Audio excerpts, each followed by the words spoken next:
and they can spread COVID.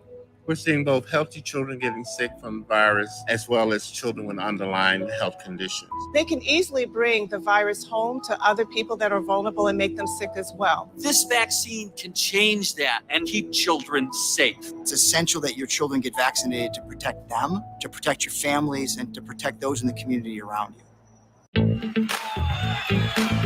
Let's relish these moments, made possible by the COVID-19 vaccine.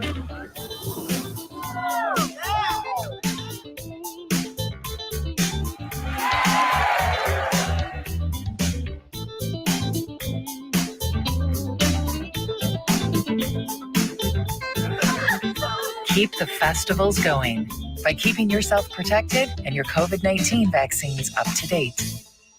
Can I ask you a question? Why do you want to get the COVID-19 vaccine? I don't like getting sick. The virus will die. It will be easy to not catch it. Keep my family safe and keep playing soccer. Because I love being vaccinated. What's your hope for everyone? I hope everybody gets the vaccine to keep safe and strong. Be happy, having fun everywhere. Everyone stay safe and hope you get the vaccine. I'm feeling good. Let's savor these moments, made possible by the COVID-19 vaccine.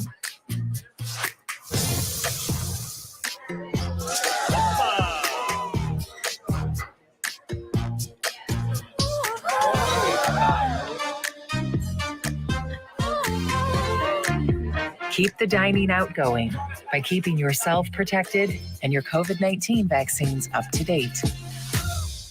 Connect with local leaders, philanthropists, and more. The Greater West Bloomfield Chamber of Commerce presents the 2022 Leadership Breakfast. Join the Chamber for a morning of insight with guest speaker Laura Graneman, with the whole event emceed by Fox 2 News anchor Roop Raj. Join your local businesses at the Wabi Country Club September 13th at 8:30 a.m. Order your tickets by September 6th at westbloomfieldchamber.com/breakfast. We'll see you there. Let's whoop it up for these moments, made possible by the COVID-19 vaccine.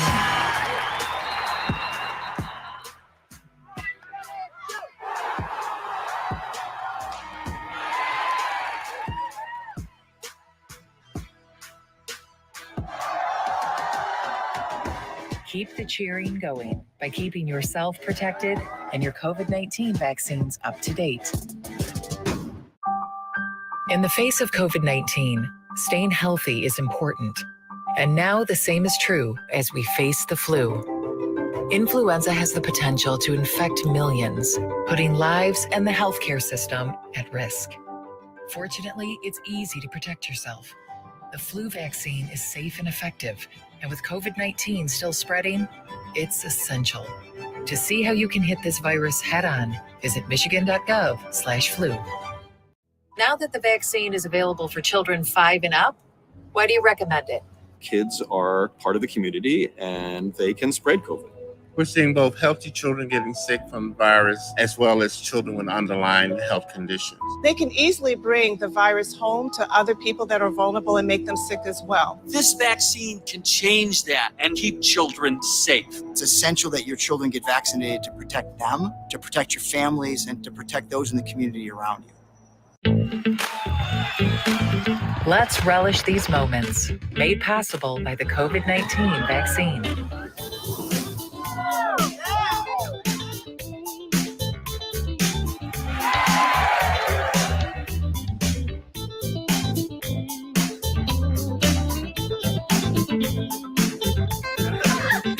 Keep the festivals going by keeping yourself protected and your COVID-19 vaccines up to date.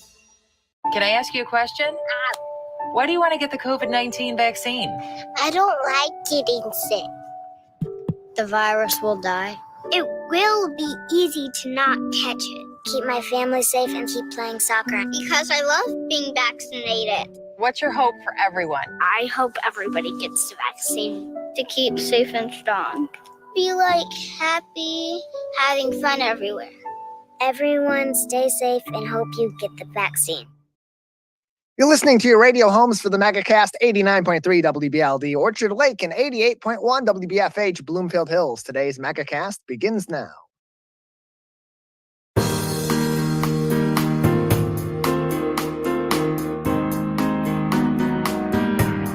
Welcome to the Megacast. I'm Tyler Keefe, welcoming you to our live, local, 5 days a week TV, radio, and streaming show looking into all things Michigan. Today, we'll be talking to a number of different people about interesting topics impacting you in Oakland County, in Wayne County, in Kent County, in the northern Lower Peninsula, in the Upper Peninsula, and all corners of the Great Lakes State. You can keep up to date on everything happening on the program by visiting our website at civiccentertv.com/megacast, as well as our local news page for all your top headlines each and every day. Now, we're going to start doing things a little bit differently here. You'll notice this week that we are now a 1-hour program, as we've been 2 hours since the beginning of the show. Back in March of 2020, just about a week before Governor Gretchen Whitmer ordered the shutdown of regular life in the state of Michigan due to COVID-19, we began doing a daily 2-hour program in the mornings called the Megacast. It began with Dave Scott and West Bloomfield Township Deputy Police Chief Kurt Lawson in our former studio in a pretty cramped area that just got us enough to be 6 feet apart in our studio. Now we're in a TV studio doing this show, and as we have been for 2.5 years, and changing things up a little bit to make it a better quality program for you, to keep you updated on everything that you need to know here in the state of Michigan. Do it at a pace that works best for you and is much more convenient to our audience. We're glad to do that for you, and we look forward to this journey now being 1 hour a day, each and every day, on our TV, radio, and streaming network all across the great state of Michigan. Let's kick off today's program, as you always do, going through our top headlines making news at civiccentertv.com on our local news page. Our top story today is from Sarah Raza at the Detroit Free Press. Here's what you need to know about a water main break in Oakland County that occurred over the weekend and impacted over 1 million people. A water main break over the weekend left over 1 million Michiganders in several communities in need to boil their water, to consume water, to drink, to bathe, and for other uses. At this time, several of those communities, including Pontiac, have been relieved of this need. However, the boil water advisory remains in place for 7 communities as of this time. Those communities include Elmont, Bruce Township, Birchville Township, Imlay City, Rochester, Shelby Township, and Washington Township. It is suggested that residents in these affected areas boil their water for 1 minute and then let it sit and cool before they use it. We'll keep you updated with more information as the story develops.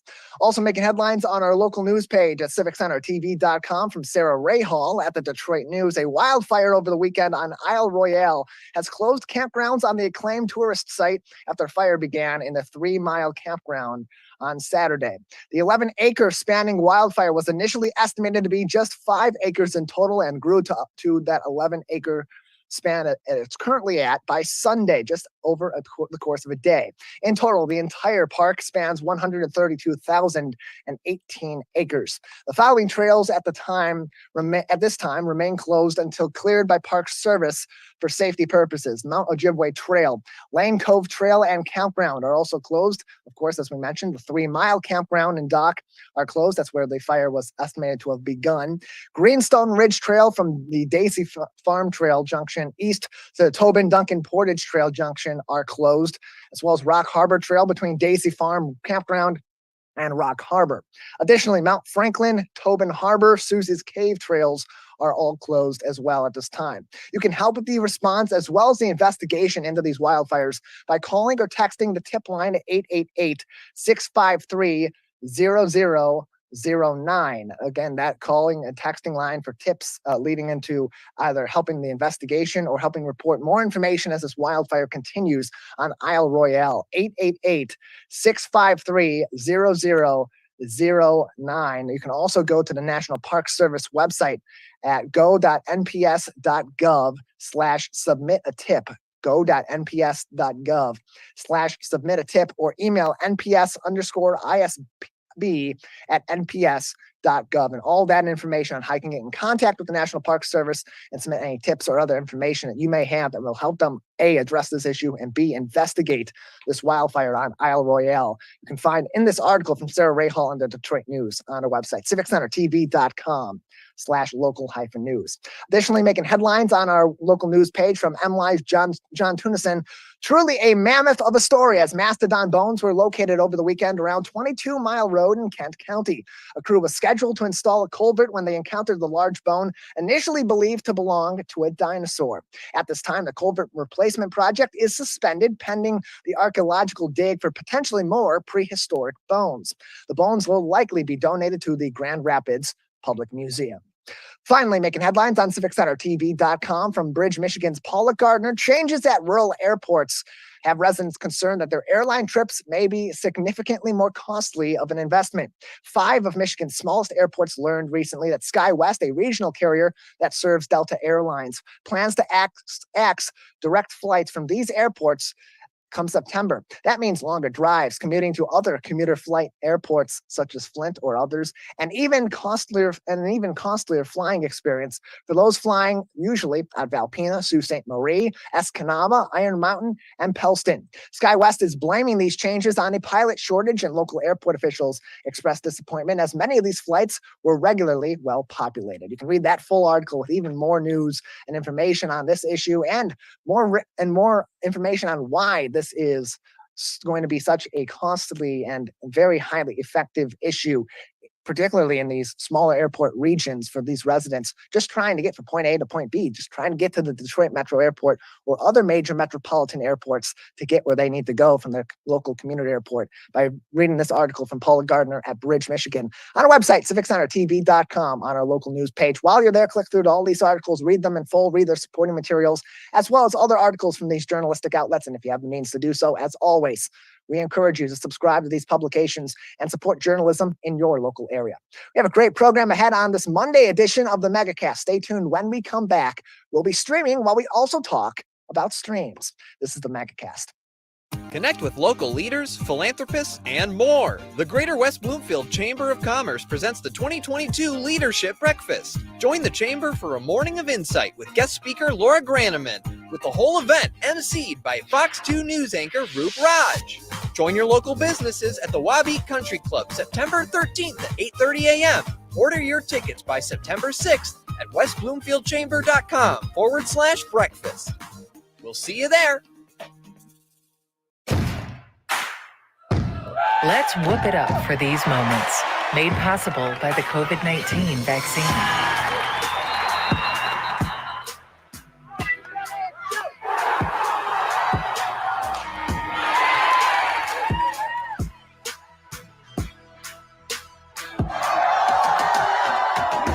Keep the cheering going by keeping yourself protected and your COVID-19 vaccines up to date. In the face of COVID-19, staying healthy is important. And now the same is true as we face the flu. Influenza has the potential to infect millions, putting lives and the healthcare system at risk. Fortunately, it's easy to protect yourself. The flu vaccine is safe and effective, and with COVID-19 still spreading, it's essential. To see how you can hit this virus head-on, visit michigan.gov/flu. Now that the vaccine is available for children 5 and up, why do you recommend it? Kids are part of the community and they can spread COVID. We're seeing both healthy children getting sick from the virus as well as children with underlying health conditions. They can easily bring the virus home to other people that are vulnerable and make them sick as well. This vaccine can change that and keep children safe. It's essential that your children get vaccinated to protect them, to protect your families, and to protect those in the community around you. Let's relish these moments, made possible by the COVID-19 vaccine.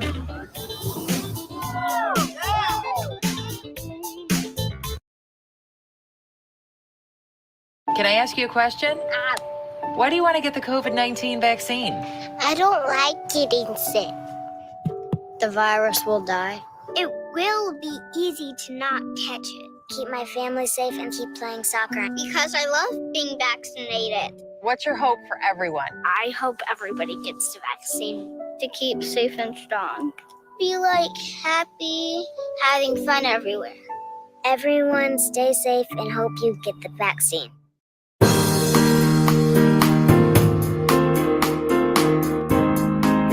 Welcome back to the Megacast, our live daily 1-hour TV, radio, and streaming show about all things Michigan. I'm Tyler Keefe. Learn more about the program by visiting our website on civiccentertv.com, on our Megacast page, civiccentertv.com/Megacast. You'll find information on our entire network of stations, including our co-flagship at the statewide level, My Michigan TV. You can find more info on them at mymytv.com, mymitv.com, where you can watch us live online, as well as find out how you can watch us live at home on your smart TV, on their free smart TV app, and on the road anywhere in Michigan, outside of Michigan, and all throughout the world on the free My Michigan TV app, streaming on your smartphone for free. More information, again, mymytv.com. Well, of course, here in Michigan, we adore the Great Lakes, and we adore spending time on our local lakes, the inland lakes. And joining us now are two individuals who are doing their part to help keep these lakes healthy, clean, and safe for each and every one of us, and of course, for the health of these waterways in Michigan. Joining us now on the program is Julia Kirkwood, the Senior Environmental Quality Analyst at the Michigan Department of Environment, Great Lakes, and Energy, or EGLE, as well as Joe Lattimore. Joe Lattimore is a lake and stream specialist at Michigan State University. Julia, Dr. Lattimore, thank you both for being with us today. Welcome. Thanks for having us.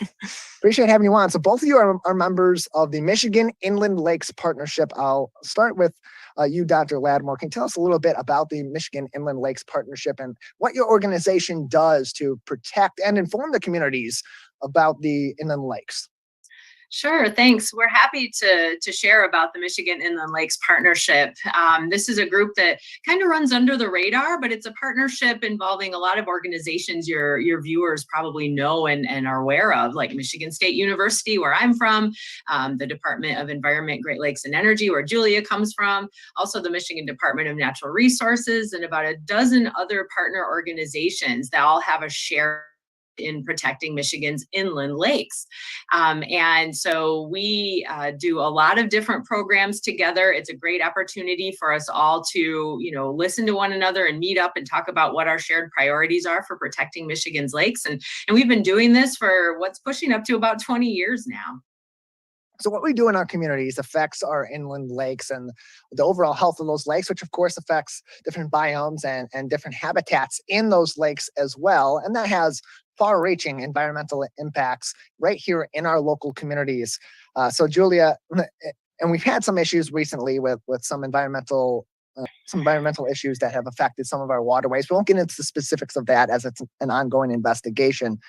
But it brings up the topic when an issue like that arises, when there is something that happens in the community, whether it be natural or whether it be man-made or man-produced, and there is something that affects our inland lakes, how do organizations like yours at EGLE and then partnerships like the Michigan Inland Lakes Partnership work together to inform the public about what's going on and how it's affecting their local waterways? Well, it's going to depend on what the issue is. There are opportunities in particular, like one other hot topic would be like harmful algal blooms.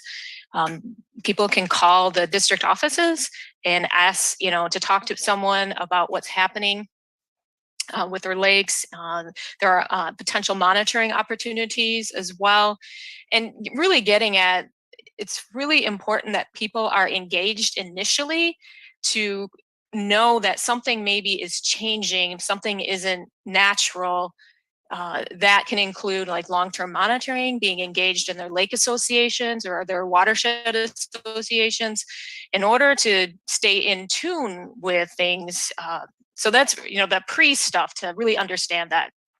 And then as part of with the partnership, in particular, the Inland Lakes Partnership, and then another partnership we work with is our Natural Shoreline Partnership too. So what we do is we create educational programs that are geared towards engaging people in being able to be that engaged volunteer at the local level, being more informed on what the issues are, what some of the challenges are, and then also how to implement some actions to help prevent some things and actually protect things.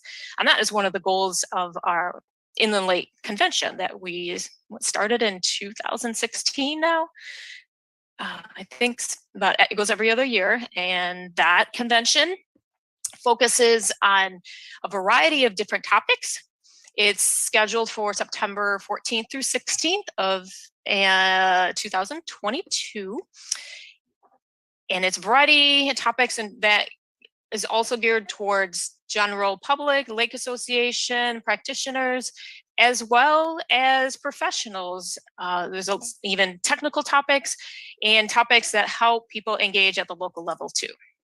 We're joined by Julia Kirkwood, Senior Environmental Quality Analyst at the Department of Environment, Great Lakes and Energy, or EGLE, at the state level, as well as Dr. Joe Lattimore, from a lake and stream specialist at Michigan State University, joining us on the Megacast. You can always find more information on michigan.gov on all the work that's happening at the state level regarding our inland lakes, streams, and other waterways as well. So let's go back to you, Dr. Lattimore. At the local level, we know what happens at the statewide level at the Great Lakes, some of the pollutants and other risk factors that affect the Great Lakes, whether it be boating, whether it be littering. There's so many other factors that go into that as well, but particularly for our inland lakes, which make up the vast majority of our waterways locally here in the state of Michigan. What are some of the greatest threats on a community level that people should be aware of and working toward avoiding becoming factors in their local inland lakes?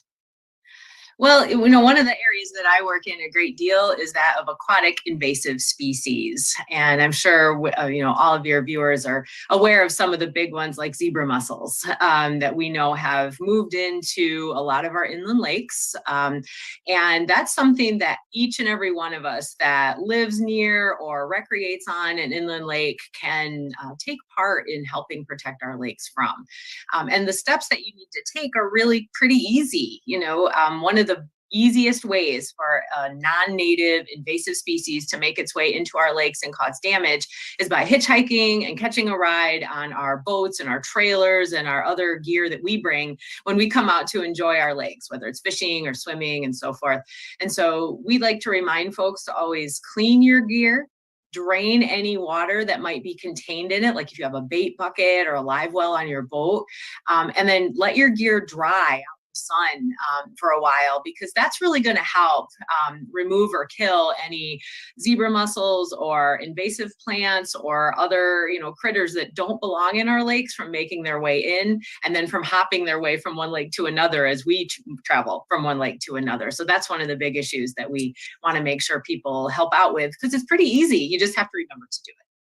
And then, Julia, when these invasive species do become a factor in our inland lakes and in other waterways as well, what action can be taken beyond the safety precautions that Dr. Lattimore just put forth, or at least from the state level, what is done to then combat these invasive species? Because they spread quickly, they affect our waterways, they can move from waterway to waterway if people don't take the precautions that Dr. Lattimore just discussed. What can the state then do and other organizations locally do to potentially rid themselves of these invasive species? Well, I would first direct people to the Michigan Invasive Species Network, and there are local cooperative working groups called their CISMA's acronym is the Cooperative Invasive Species Networks around in different counties. And each of those areas are focusing on assistance for different types of invasive species. One is working on what kinds of prevention is important. The other is what kind of treatment options that are specific to the invasive species. Knowing what the regulations are, knowing what the process are, is being informed at that level as well. And the Michigan Invasive Species Network has a lot of information specifically to understanding what types of invasive species might be in your area, and then potential treatment options as well. We're joined by Julia Kirkwood from Michigan's Department of EGLE, as well as Dr. Joe Lattimore from Michigan State University on Megacast, talking about our inland lakes. We have a special event coming up in September. September 14th through the 16th is the Michigan Inland Lakes Partnership's virtual convention. Dr. Lattimore, can you tell us a little bit about what will happen at that virtual seminar, what people can learn, and how people can participate, or who can? Sure. So the convention, we're thrilled about it. We do this every other year, as Julia mentioned, and it's a way for people to learn about what's going on in our inland lakes, what research is happening, things they can do locally to help protect our lakes. And it's open to anyone who's interested. The registration is online at the website I'm sure you'll share. And it's $60 to register, and that includes all 3 days of content. It will all be recorded. So if you can't make like, a certain presentation that you're really interested in seeing, you can always go back and see the recording later. Our full agenda is available on that website. And I mentioned it's a $60 registration fee, but if someone is a student, it's only $15 for all 3 days of content and that's students at all levels from, graduate school, college, all the way down to grade school. So we hope to get a lot of participation. We're going to have multiple sessions going on at the same time, all 3 days, on topics as broad as fisheries management, invasive species like we just talked about, how to communicate about the value of lakes. We're going to learn about the economic value of inland lakes to Michigan's economy. We're going to learn about wild rice, a really important native plant in Michigan's inland lakes, steps for restoring lakes that may be damaged, and also steps for protecting lakes that are still in beautiful condition, which so many of our lakes already are. Well, we appreciate both of you coming on again. The Michigan Inland Lakes Partnership's virtual convention, September 14th through 16th. You can find more information by visiting canr.msu.edu. That's canr.msu.edu. Julia, Dr. Landmore, thank you both for joining us today. Thanks. You're welcome. Appreciate it. We'll take a break now on the Megacast. On the other side, we'll continue on with more news and information affecting you right here in the state of Michigan. We'll talk about something that affects eventually all of us, and that is estate planning. That's up next. You're watching and listening to the Megacast. Can I ask you a question? Why do you want to get the COVID-19 vaccine? I don't like getting sick. The virus will die. It will be easy to not catch it. Keep my family safe and keep playing soccer. Because I love being vaccinated. What's your hope for everyone? I hope everybody gets the vaccine to keep safe and strong. Be happy, having fun everywhere. Everyone stay safe and hope you get the vaccine. I'm feeling good. Let's savor these moments. Made possible by the COVID-19 vaccine.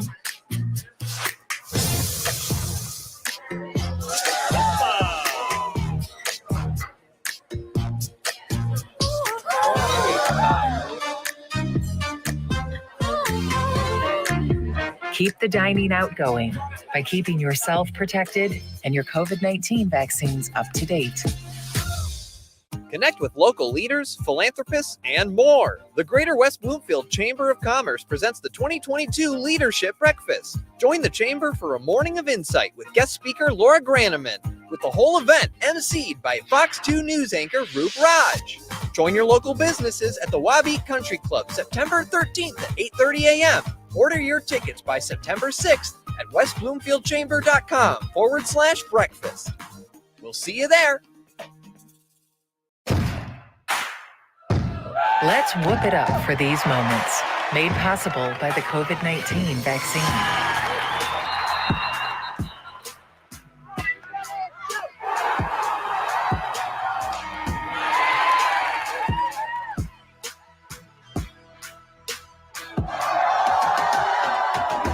Keep the cheering going by keeping yourself protected and your COVID-19 vaccines up to date.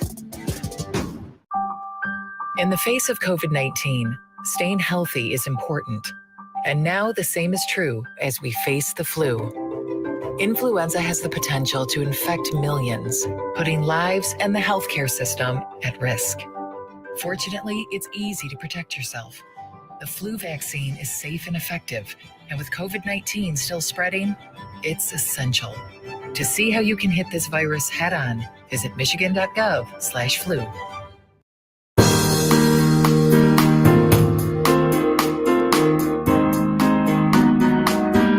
Welcome back to the Megacast, our live daily 1-hour TV, radio, and streaming show about all things Michigan. I'm Tyler Kieft.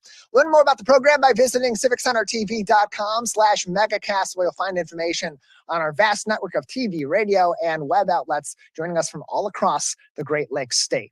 Well, whether we are young or old, whether we are healthy or unfortunately maybe on our way out from this great life of ours, we all have an opportunity to plan for our future and help those that may come after us organize our affairs after we are gone. That takes estate planning, and joining us now is attorney Susan Strunk, who is an expert in this area, to talk to us more about what we can do, what we should do to plan, and when that planning should start. Susan, thanks for joining us today. Thank you so much for having me, Tyler. appreciate having you on. So we've had some recent discussions with financial advisors and other financial experts about a number of topics, especially in today's economy, and then also just seeing in recent weeks, especially here in Oakland County, the impact of some tragic deaths of people that were in the community. And that brings up the topic of estate planning, which for so many is something that they focus on maybe later on in life or after they have kids. But in a general sense, Susan, who should be focusing on estate planning and when should that focus begin? Yeah, you hit the nail on the head, Tyler. I would say as early as the age of 18, you could start to set up some documents for yourself. Something that maybe I would recommend for an 18-year-old would be to get some powers of attorney in place. Those would be financial powers of attorney, healthcare powers of attorney. These are documents that if something were to happen to you during your lifetime and you were seen unable to make medical or financial decisions for yourself, you would assign a patient advocate or an attorney in fact to make those decisions for you, and they would follow the instructions that you set forth in your document. I think a common misconception with powers of attorney are that there's any sort of effect after you pass. That's not the case. They're only effective while you're living. So these kind of things come into play when we least expect them, when you're in a car crash and you become into a coma or something of that matter. So it sort of helps your family out in a very difficult time of their life and your life, and it doesn't leave people scattering to try to figure out what you might have wanted.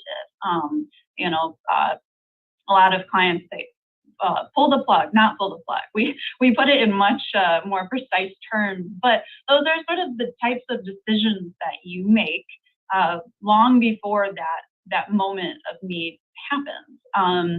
And that's sort of something that I would recommend to maybe a young person that's thinking, I don't really have much, and that's another thing. I think there's a myth that you have to have a lot of money to go to see someone or get some estate planning documents set in place.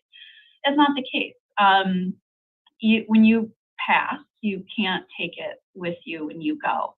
So one of two things will happen. You will have either set up during your lifetime either a will or a trust, which when you pass away, the terms of those documents go into place and you either have someone, a personal representative or a trustee, carry out your wishes.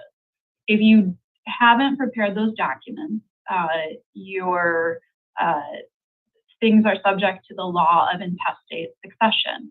And for some people, that actually might be all right because the legislator has come up with a set of statutes that says if you die, your property goes to this person. And it sort of goes down. It's something called the table of consanguinity.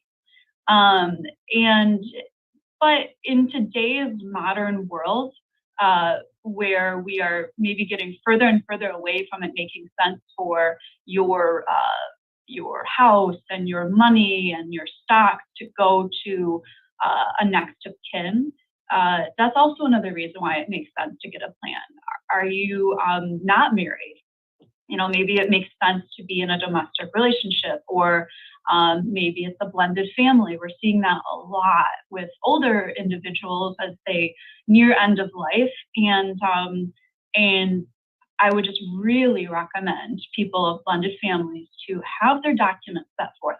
Come meet with me or anyone and have those documents written, have them signed, have it very clear what happened at the end, because we're seeing a lot now. We have adult children from, marriages sort of coming forth, and,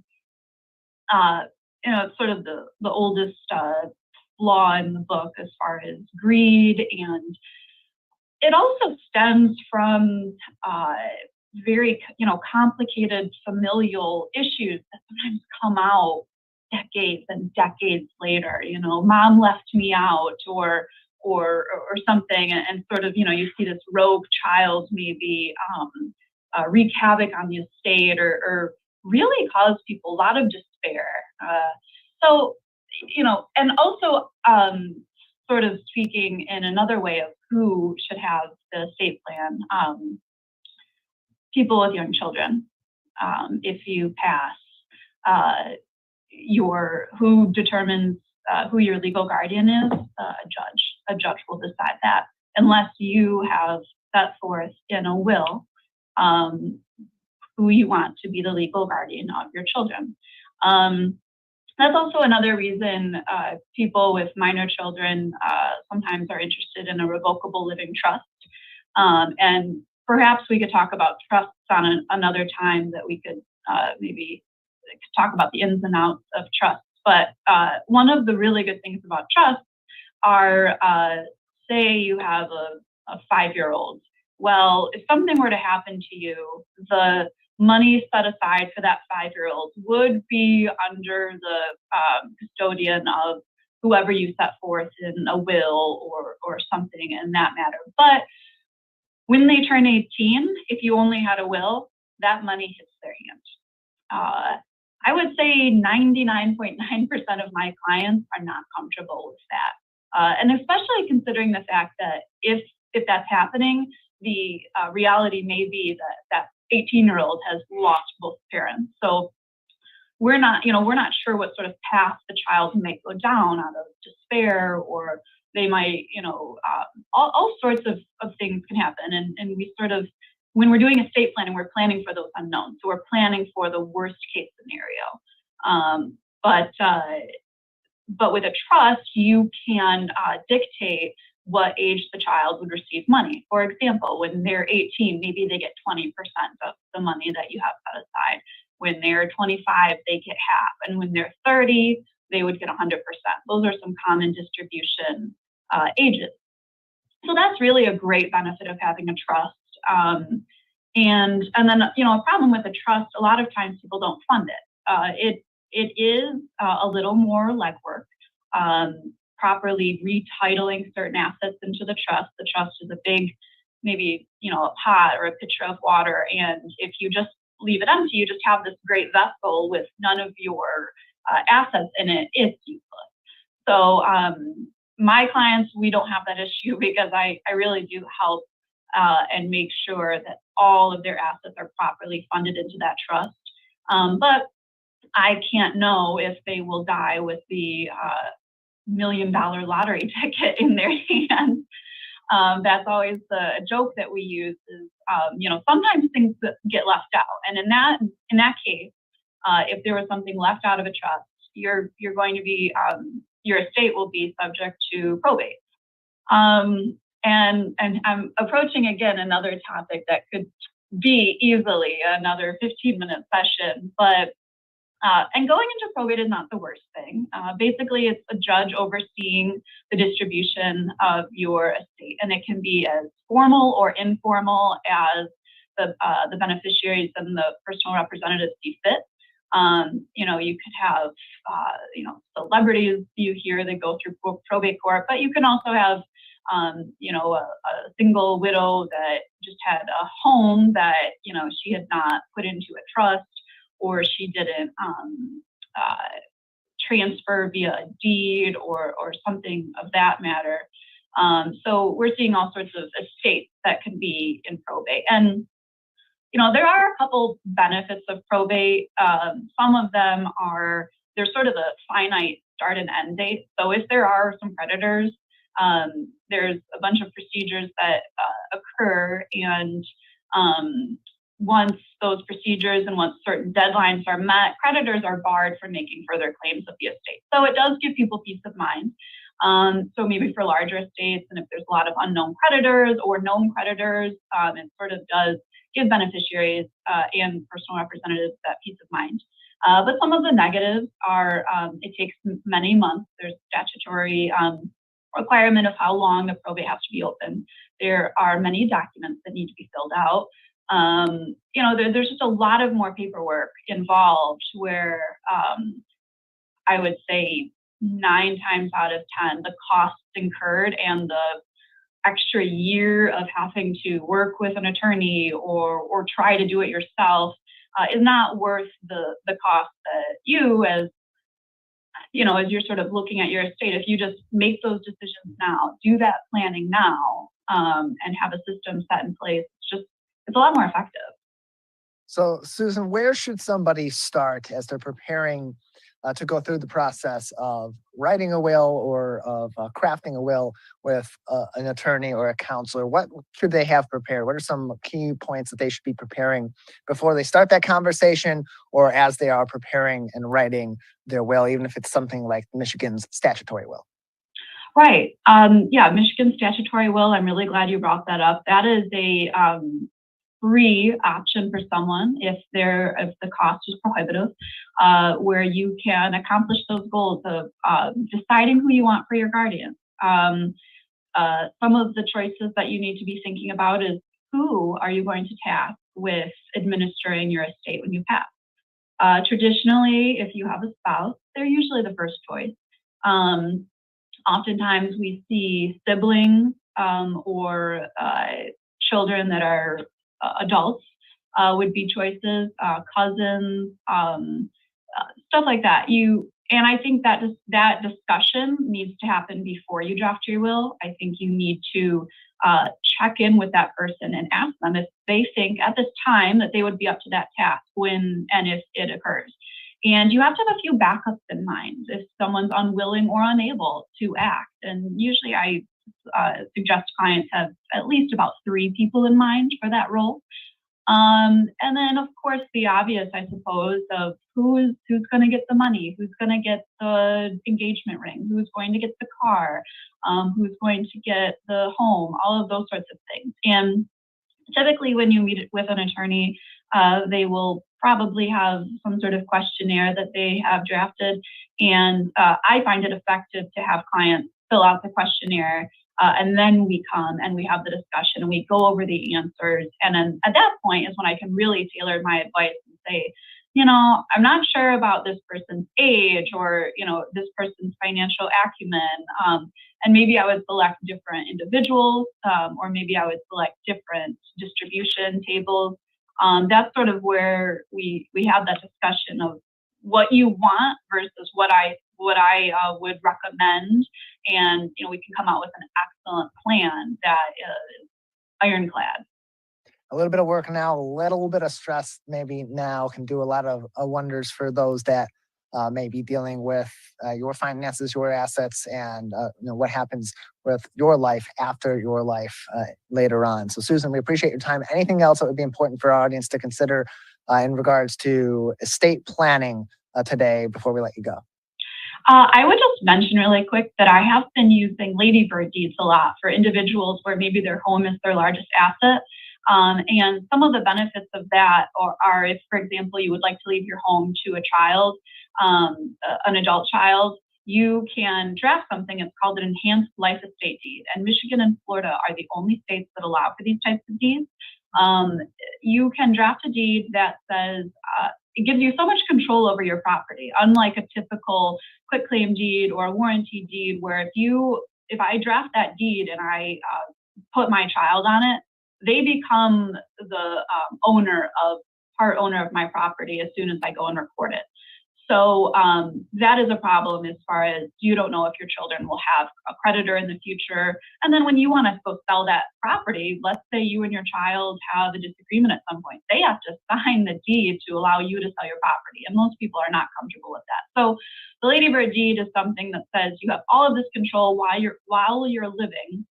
And if you don't sell or mortgage or reconvey the property before you pass, on the moment of your death, they would receive it. So there's a whole host of benefits to that. There's also some other step up in tax basis benefits. And I guess I would just advise people, if your home is one of your largest assets and you haven't given consideration of what's going to happen to it when you pass, I would recommend that you contact an attorney and ask them whether they think a ladybird deed is right for you. Susan, appreciate your time. Thank you so much for joining us. Thank you, Tyler. Appreciate it. More information can be found and get in contact with Susan and others at the Monahan PC about estate planning and other affairs, MonahanPC.com. That's MonahanPC.com for more information. Moving on from estate planning to travel, some fun things to talk about to finish off this edition of the Megacast. Joining us now from Traverse City is the Public Relations Manager of Traverse City Tourism, Mike Kent, back with us again on the Megacast. Mike, thanks for joining us today.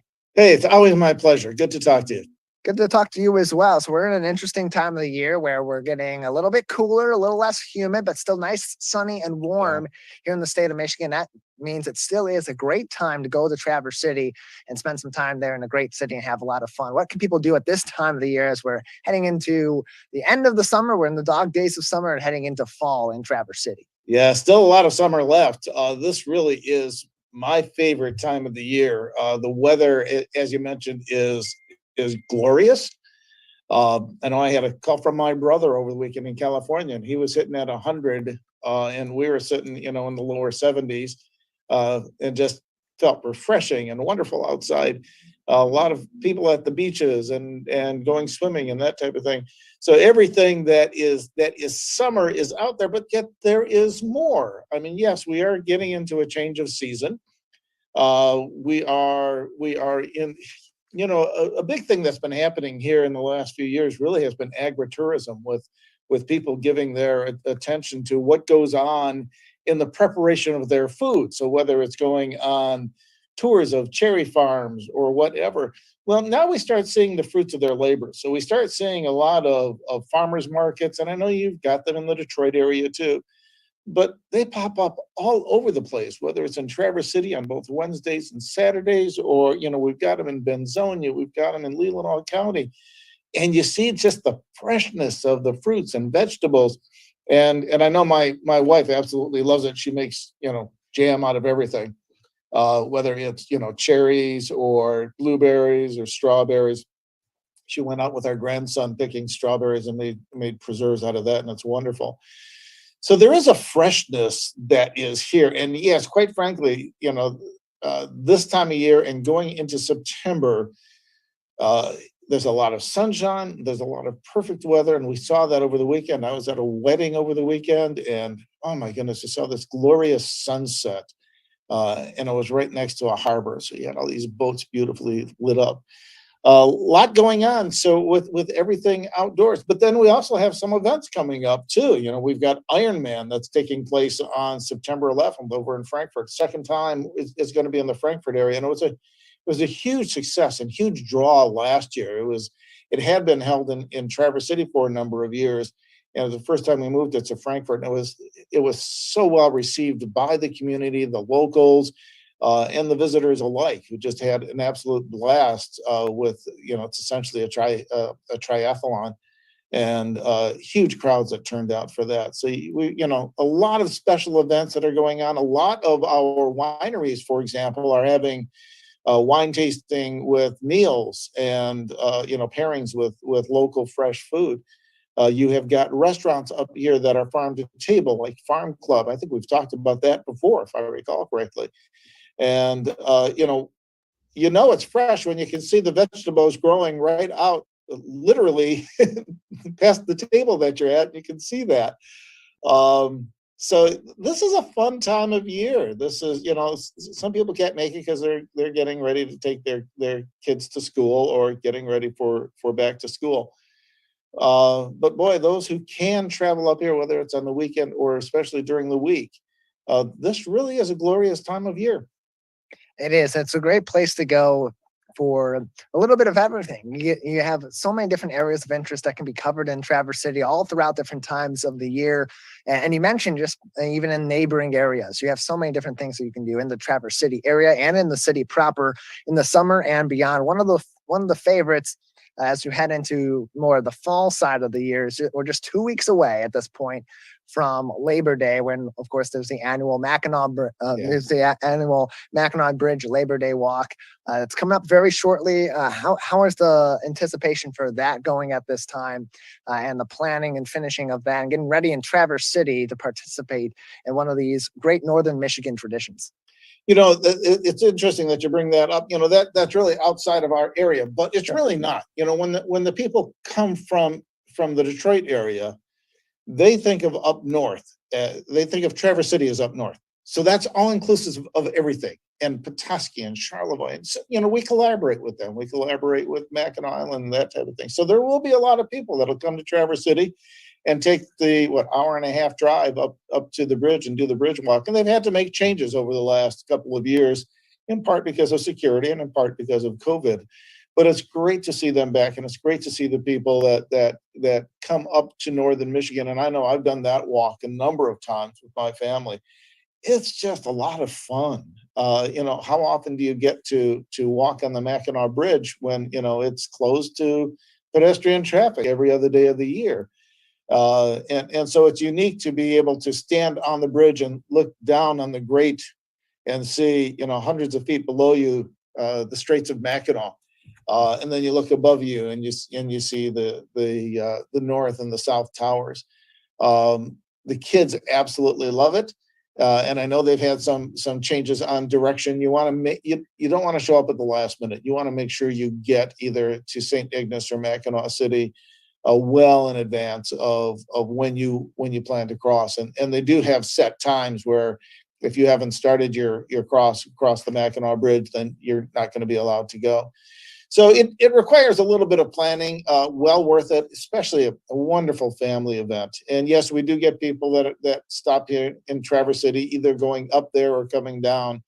It is a wonderful annual tradition. We're joined by Mike Kent. He is the public relations manager for Traverse City Tourism, joining us on the Megacast. More information on Traverse City Tourism, all the great things happening in Traverse City and the local area there all throughout the year can be found at traversecity.com. Traversecity.com is your place to go to find all this different information, including places to stay, certain events you can attend, and things coming up in Traverse City and cool things going on in the area all throughout the year. Again, traversecity.com is the website for that. In terms of this summer, how has it been for the tourism industry and the affected industries affected by tourism in the Traverse City area, especially considering, well, last summer we were still getting out and about, and despite COVID-19, it was a different time this year. This summer, it seemed like people were much more comfortable with it. There seemed to be a lot more of a relaxed demeanor going into travel in the state of Michigan. How did that affect Traverse City?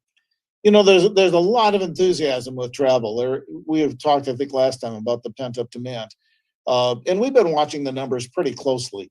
What we can say is, yeah, the travel has come back. It's not back to pre-pandemic levels. Part of that is a situation of making sure that the hotels and that, excuse me, have the staffing available to them. The other part simply is, there's so much that's up in the air. So, yes, a lot of our festivals were back. Cherry Festival is back in full swing. The film festival is back in full swing. The numbers were slightly down, and we have a ways to go to recover from the pandemic. We're not there yet. It was still a very good year. What we're hearing from both our hotel properties and our affiliated members, so a lot of the wineries and the restaurants and that, is that overall it has been a great summer. We still have more to go, and that's one of the big things that we emphasize is, this used to be just a summer season here in Traverse City. It's not anymore. It's a year-round season. So we're heading into the fall colors, and we'll have a lot of people that will show up and do the M22 drive or Old Mission Peninsula drive and just see the fall colors. Always great to see. Wintertime, we got downhill skiing and snowmobiling and cross-country skiing and winter and snowshoeing. A lot of activity going on there. In the spring times, we got the spring blossoms when the cherry trees all come alive with the blossoms. So yeah, bottom line is good year. Every time I go downtown, and we're just a block from downtown, so I get there on a regular basis, a lot of crowds, a lot of interest in whether it's shopping downtown or attending, one of the many events that we have, a lot of interest in that. But we're not fully recovered. From what I'm seeing from numbers around the state, I think that's true. Nearly every other community in the state of Michigan we're probably faring better than most, and a lot of it is because we're not as heavily dependent upon convention traffic or meetings, that type of thing. We have plenty of it up here, but not like some of the other cities in the state. A lot of ours is leisure travel, and this is, as we've talked before, it's a beautiful area. So this becomes a priority for people. They've come up here for generations, and they want their kids to be exposed to Traverse City also. So we see a lot of that. Mike, we're heading into the fall season. One of the hallmarks of fall in Michigan, and one of the hallmarks of fall travel, especially in Michigan, is people that like to explore the foliage all throughout the state of Michigan. And Traverse City, if people want to go a little bit further north in the state of Michigan and explore some of the foliage, maybe before the southern parts of the state start to see that, when can they expect to, usually throughout the time of the year, to see Traverse City start to change colors and explore the city during that time of the year? It's always tricky because it's so dependent upon the weather, and it's so dependent on how hot it is and how much rain you get.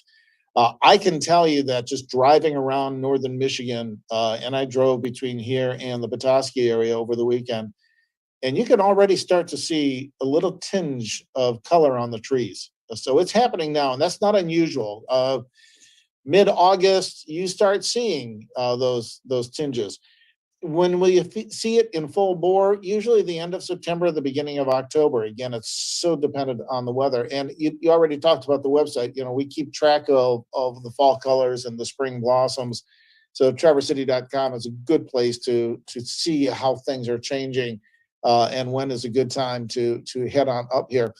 The reality is, anytime between now and mid-October, it's well worth the trip. Whether it's the fall colors or, as I said, the transition in season, when you still have plenty of blue skies and plenty of sunshine, not as much rain that you might see in other parts of the year, and hopefully no snow for a while. We can wait till the winter months for the snow to show up.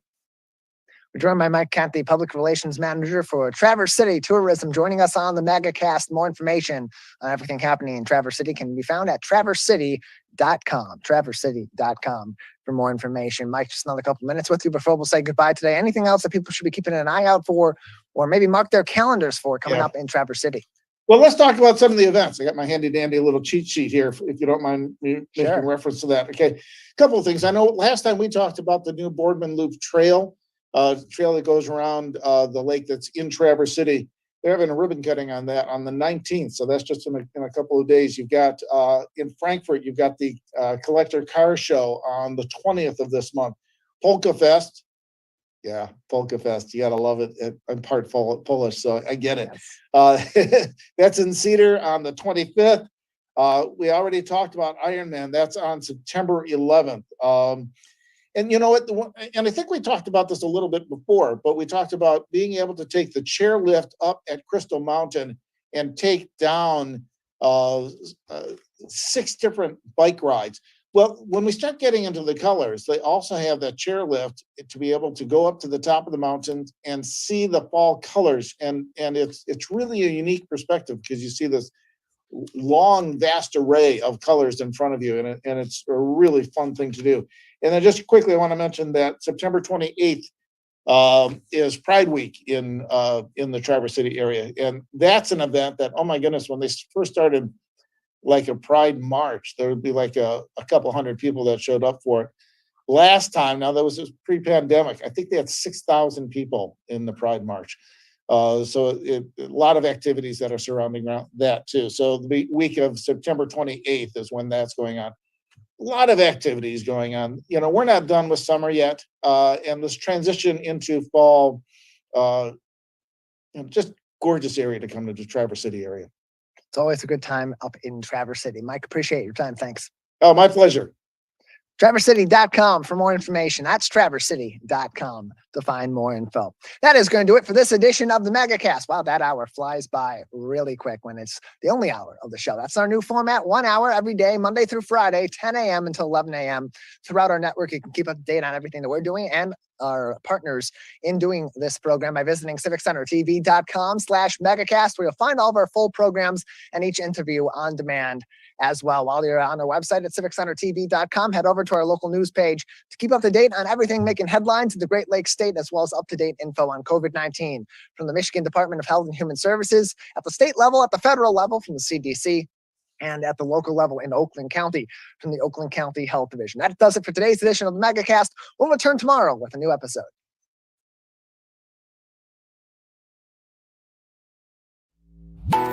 This is My Michigan TV.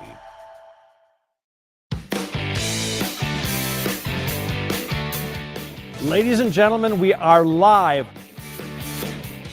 Welcome to Mackinac Island. I'm so excited to kick off the 2022 Pure Michigan summer travel season. We are here to give you some incredible ideas for your summer vacation. Well, yay.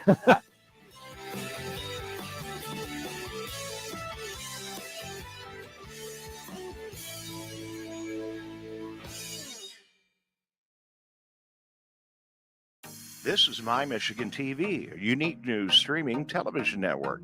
To watch, simply add our app to your smartphone or smart TV. You can also watch online at mymytv.com. My Michigan TV. My.